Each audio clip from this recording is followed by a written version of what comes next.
Can a judicial delegate transform the New York State Supreme Court and change the future of queer organizing and activism? But also, what's a judicial delegate? We're going to find out on this episode of Not Suitable for Democracy.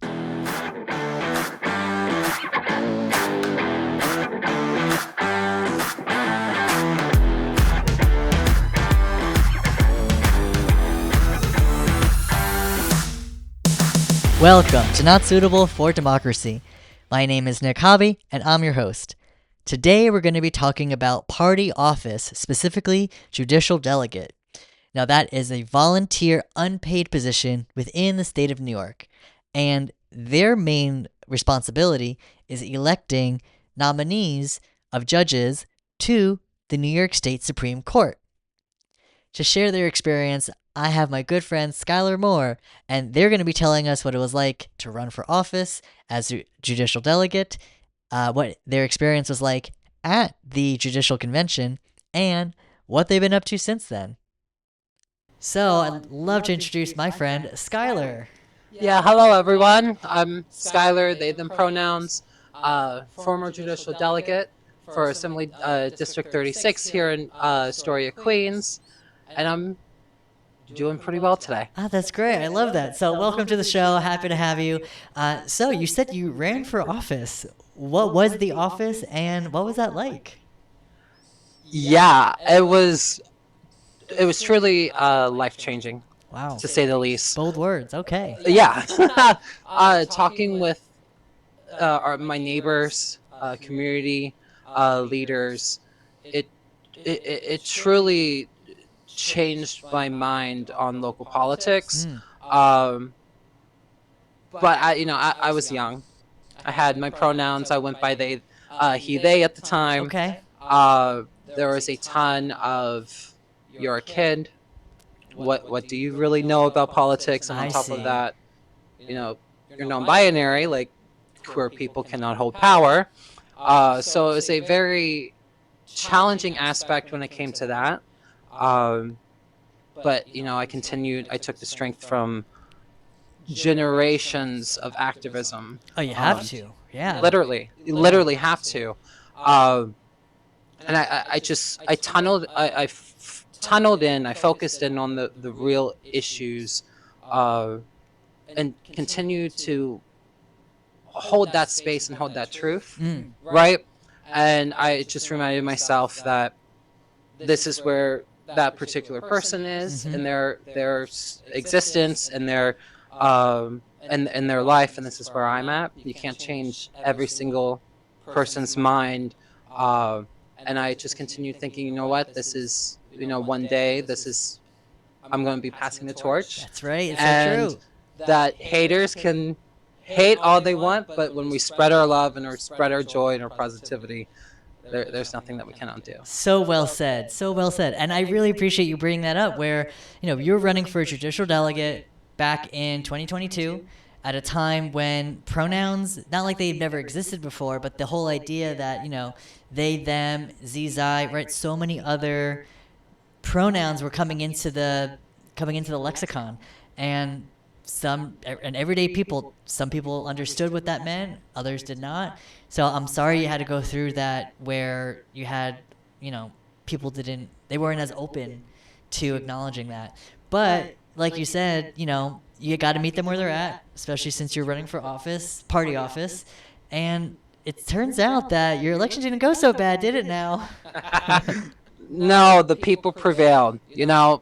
That is one thing that will forever live on, and that's something that we see all throughout history. One quick point: when you run, correct me if I'm wrong, you ran with a slate of other judicial delegates, yes. Right? There's probably, I think, about 10 of you, give or take. No? Roughly, yeah. Okay, so you were running for judicial delegate along with the slate of others. How did you all come together, and what kind of maybe values or priorities were you advocating for? Yeah, we all had the belief in transparency. So important. Being honest with each other.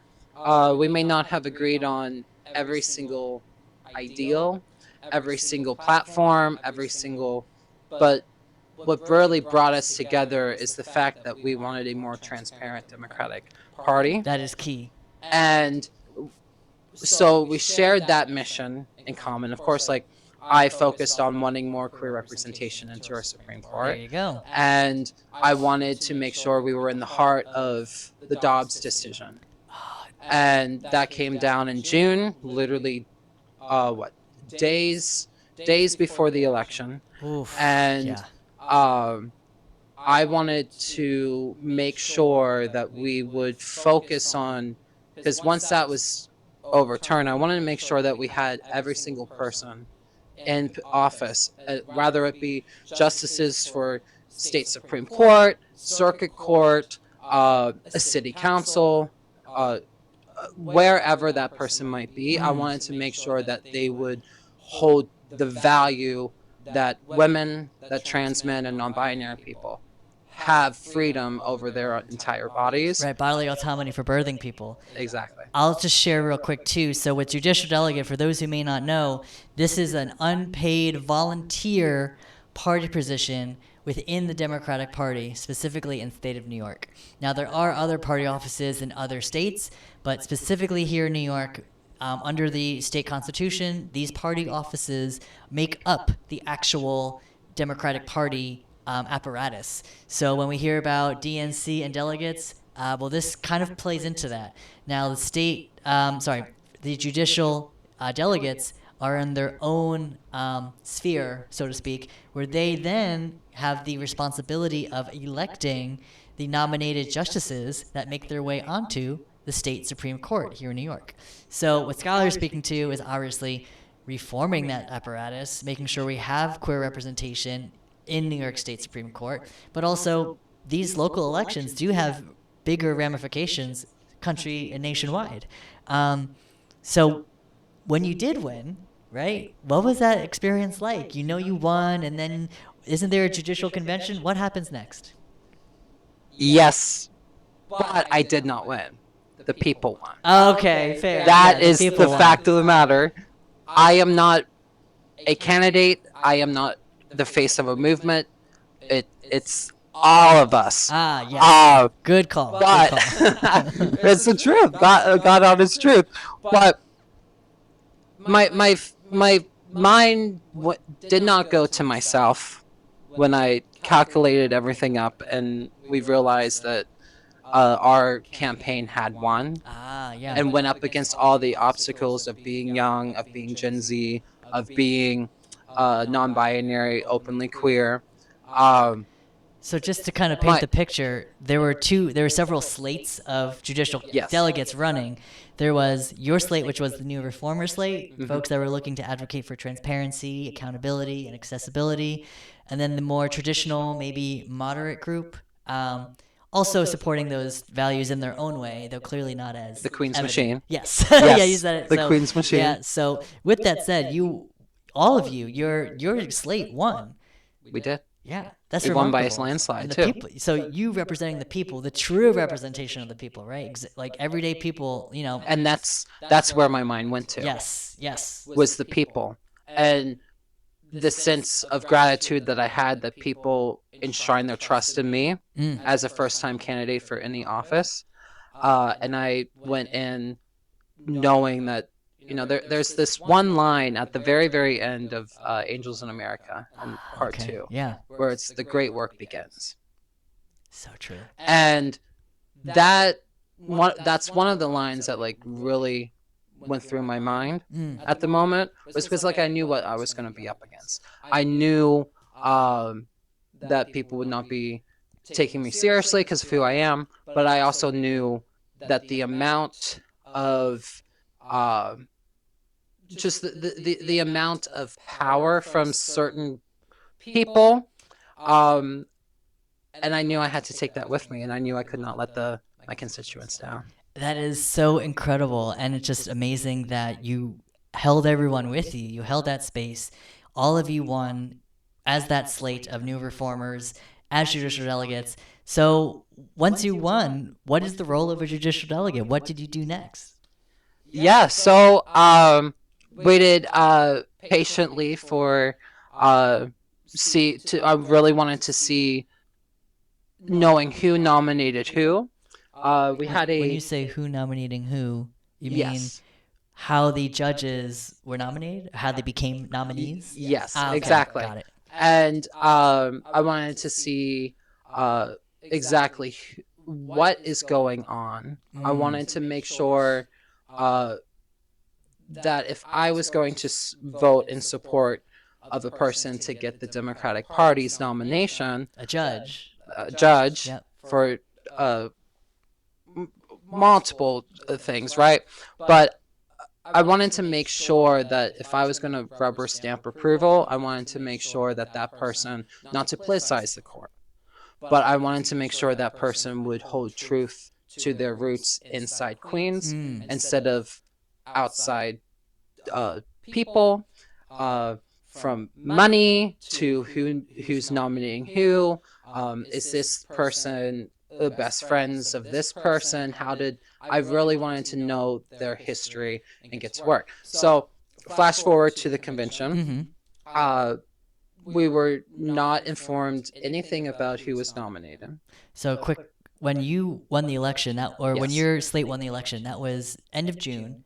When was the actual convention? The convention was, if I remember right, in August, so around 2 months later. So you get elected, you've got 2 months to prepare, then you arrive at the judicial convention for Queens County. Yes.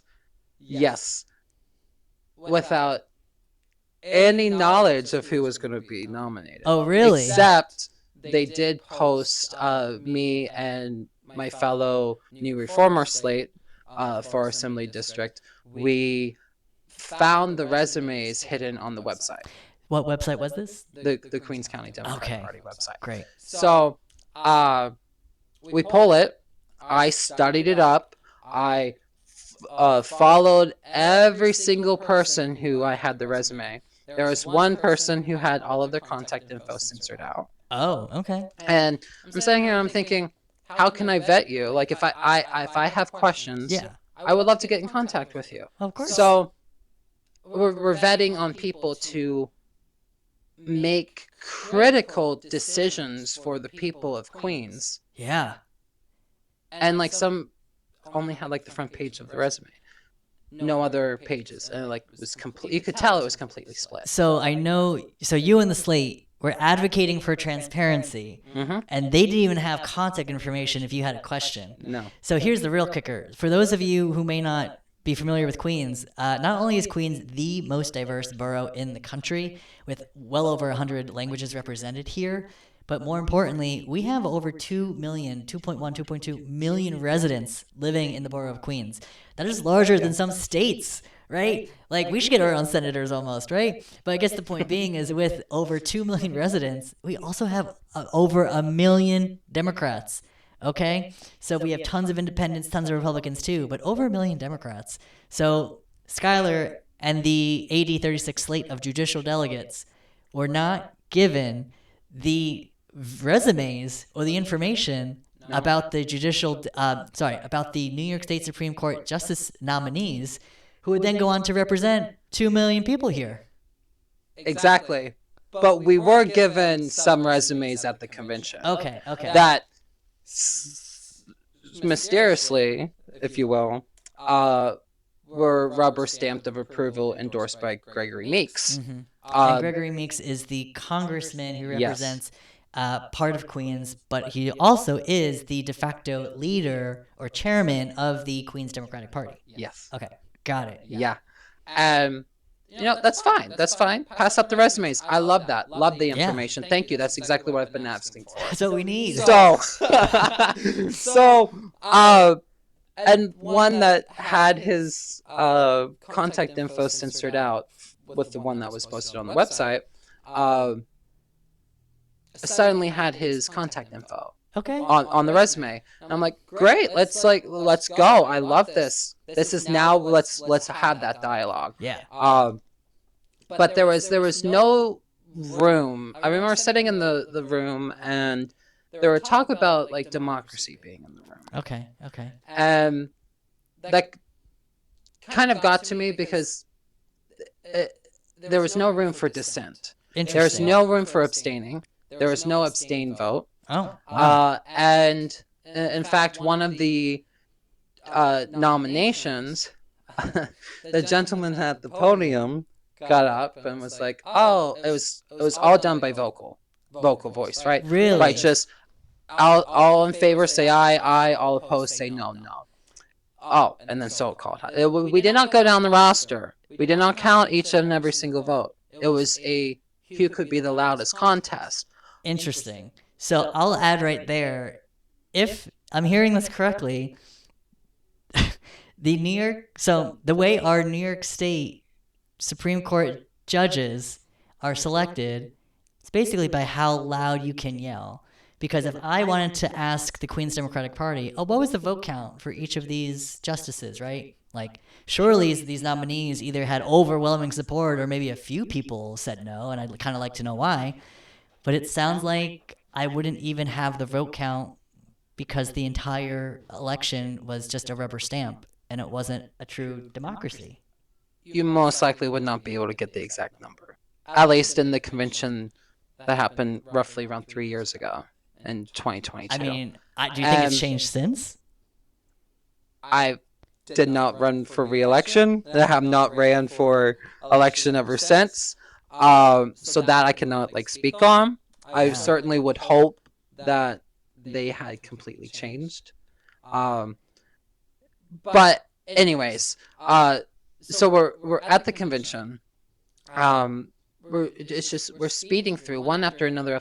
No sense of dissent. No, and I'm like, can we vet where's the people that we're nominating?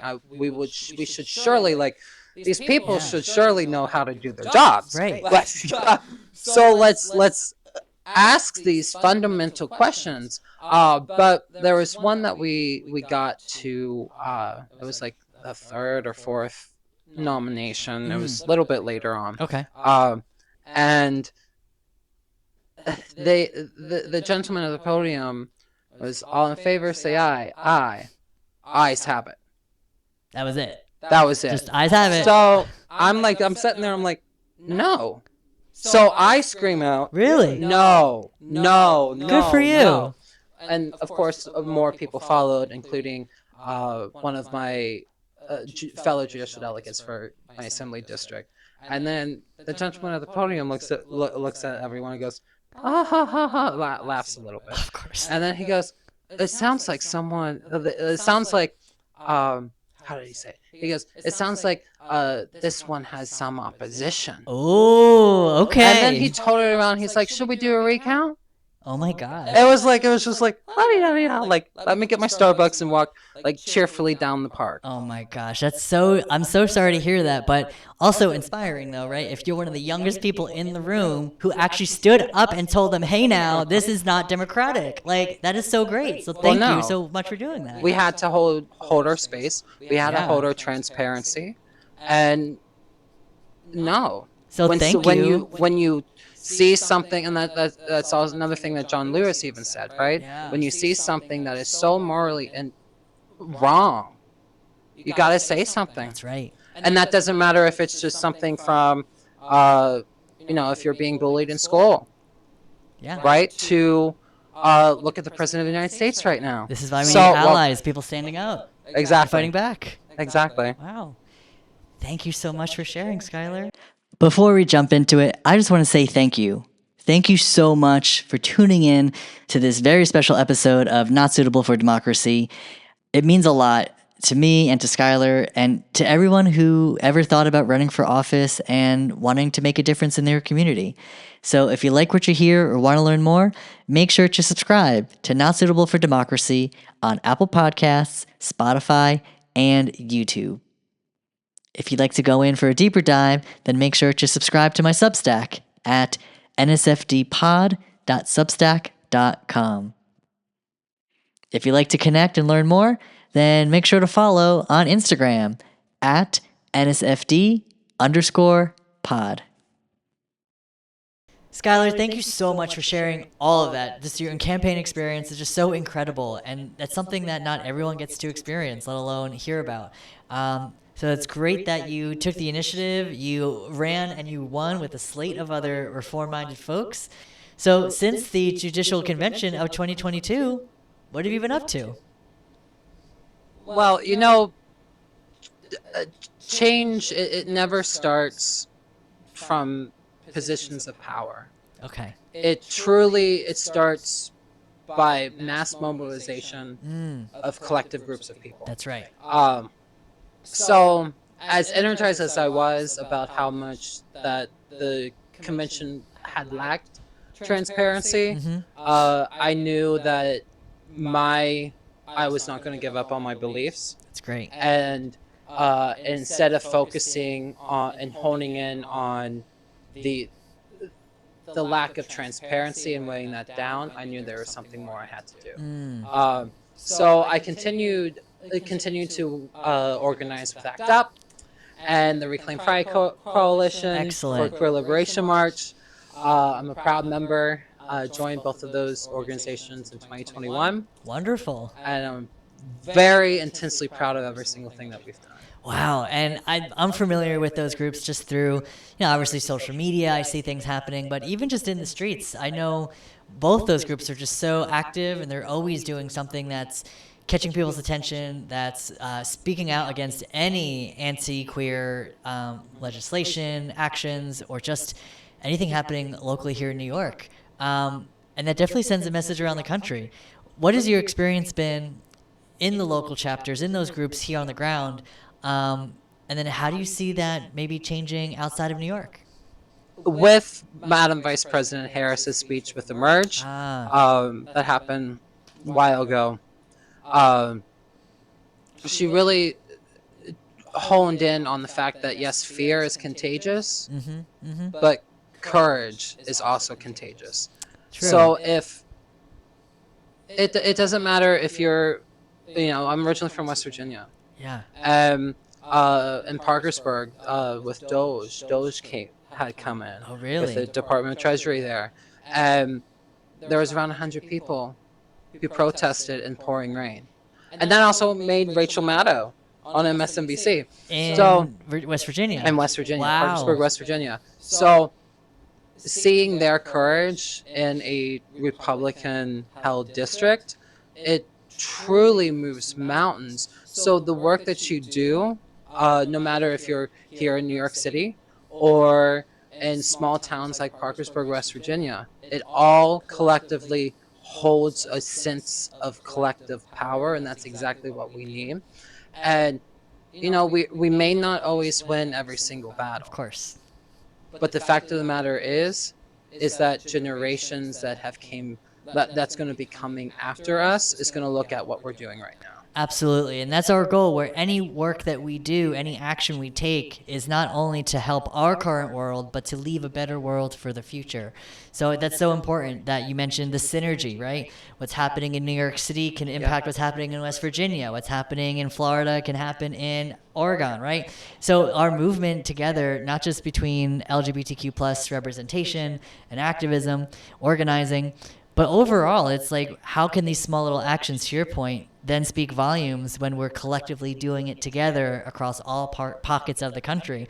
So then ideally, in a perfect world, we rise up together, lift all boats. So another question, I'm curious, what has been your, do you have like a favorite action you've done, whether it's like protesting a certain company, or is it like maybe organizing a certain event? Like what action has been one of your favorites or highlights through those two groups you mentioned?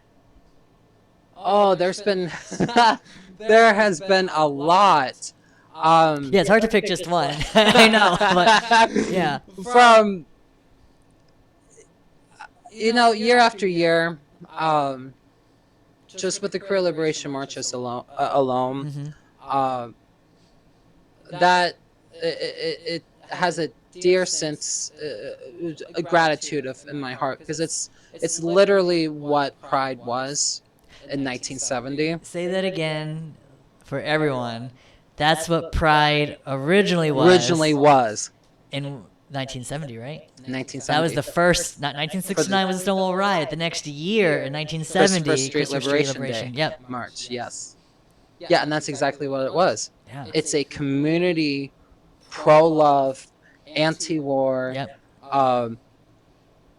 liberation for every single person. And throughout the years, we were the Queer Liberation March in 2019, and then we were the Queer Liberation March in 2021, and then the other years we had attached just not a theme. I want to steer clear of theme, Yeah. but like a slogan. Like during George Floyd, the uprising with George Floyd in 2020, we felt the need to really highlight police brutality and Black liberation. That's right. And then with the Dobbs decision in 2022, we centered also bodily autonomy and abortion access.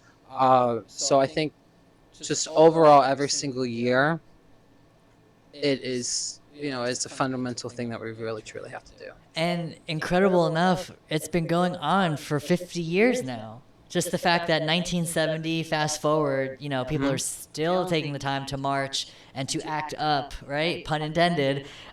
Goal being is just to get more folks aware of the issues going on.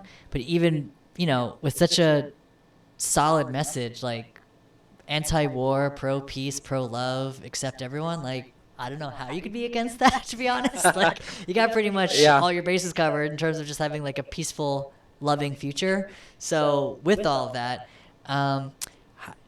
under the backdrop of Trump 2.0, where we've just passed the 100-day mark, we know there's been so much going on. How do you see the future of queer rights and queer activism and your own role under the backdrop of Trump 2.0?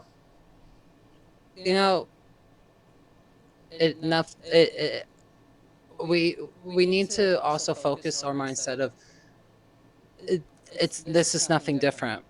It's the same fight, except the fight may take different avenues. So if Vice President Harris had won, the fight would still have continued, but it would not be a fight of let's block every single thing the President of the United States is doing to defend for our lives. Yeah. So right now, it's very easy to grab on to the doom and the gloom and the sense of like this, it's chaos, right?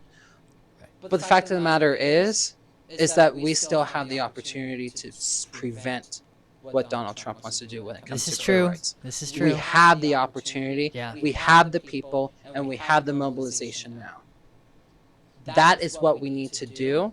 I get it might be frightening to stand up against the Trump-Musk administration or the Musk-Trump administration. Yeah.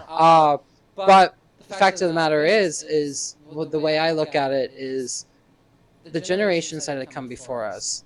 Look at Harriet Tubman. Look at Marsha P. Johnson, Larry Kramer, Harvey Milk. And even just the Stonewall veterans. They fought so hard, and the suffragettes. They fought so hard, and we're just gonna back down and say, you know what, you've won. We're gonna let you bulldoze through. I don't think that's what we need to do. They fought so hard, and times where I believe that they did not have the threat of fascism, but they were up against so much more than we are right now. Absolutely. I mean, to your point, right? A lot of those figures you mentioned, we're living in a time when what we live in the world today is possible was literally seen as impossible back then. Yeah. So between the Stonewall riots, no one saw marriage equality being law of the land, but it eventually became possible. Even with the AIDS crisis, so many people were dying, we didn't think the end was near. But while HIV is still a huge problem in our society, it has been we have medications to prevent it Yes, now. there's been so many advancements technologically and politically to make sure that we have the resources to get people the help they need to prevent HIV. Even with marriage equality, right? We had so many states ban marriage equality at the state level. Yeah. We had Prop 8 in California, but all that was overturned. So all those things that were impossible eventually became very much possible, if not law of the land. So to your point, even though all those things seem so out of reach, risk of losing rights, risk of far worse outcomes, But that's not to say that we can't change it or that it one day will be possible. Exactly. Scott, And going back on to, we may not always win every single fight, right. but we've paved the way for the next generation. Pave it with lots of tar, Exactly. flatten that out, get ready, paint the yellow brick road for the next bunch to come through. So yes, exactly. We have so much to look forward to, so much great work that's being done. Last question for you, Skylar. What advice would you give to anyone tuning in as to how can they get involved if they ever wanted to run for office, right? I know you ran for party office. What would be your advice to folks maybe sitting on the sidelines or folks who don't know what the next step should be for them? How to get involved? What's your take? Run for office. Do it. Easy. Straight to the point. Do it. Even if there's a little tiny voice in your head that's like, maybe I should do this. Do it. This is the time where every single person needs to step up. Yeah, absolutely. You don't like how things are being operated in your city? Run for city council. Run for mayor. Do it. It doesn't matter if you know, there's a whole concept of I have to know everybody in the community. You don't have to know everybody in their community. Yeah. You get to know them by running as well. Yeah. And so run for office, but don't ever and this is all, it goes also to our youth and even people who are in their 60s who are questioning their power. Don't let anyone ever take your power. That's so true. Because once they take your power and take your dignity, they can bulldoze over through you. And like right now, hold in on your truth, your lived experiences, and go out there and fight for the America that we need. Very well said. Thank you so much for that, Skylar. I'll add to real quick, hey, if running for office is very daunting, hey, these folks running for office, they're going to need a treasurer. They're going to need a campaign manager. They're going to need a field operations. They are also going to need people to rise up with leadership skills and organizational skills to support them. And all of that matters. So to Skylar's point, rise up, run for office, and hey, if there is someone running for office that you think is gonna, take it to election day, then you can always help out and get involved in another way. So Skylar, thank you so much for joining me today. I really appreciate having you. And any last words for our audience? Just go out there and let's win this era. We got this. Thank you, Skylar. I appreciate it so much. And that's our show. Thank you so much for tuning in. I really appreciate it. I know Skylar does too. And if you have any questions about running for office, wanting to get involved in your community, then make sure to reach out and let us know. Or if you just liked what you heard and want to learn more, make sure to subscribe to Not Suitable for Democracy on Apple Podcasts, Spotify, and YouTube. If you'd like to learn more for a deeper dive, then check out my Substack at nsfdpod.substack.com. And if you have any questions or comments and want to learn more, then feel free to reach out on Instagram, and you can follow at nsfd_pod. Thanks again so much for watching. If you're considering running for office, then I strongly encourage you, take that next step, because remember, democracy is not suitable without you.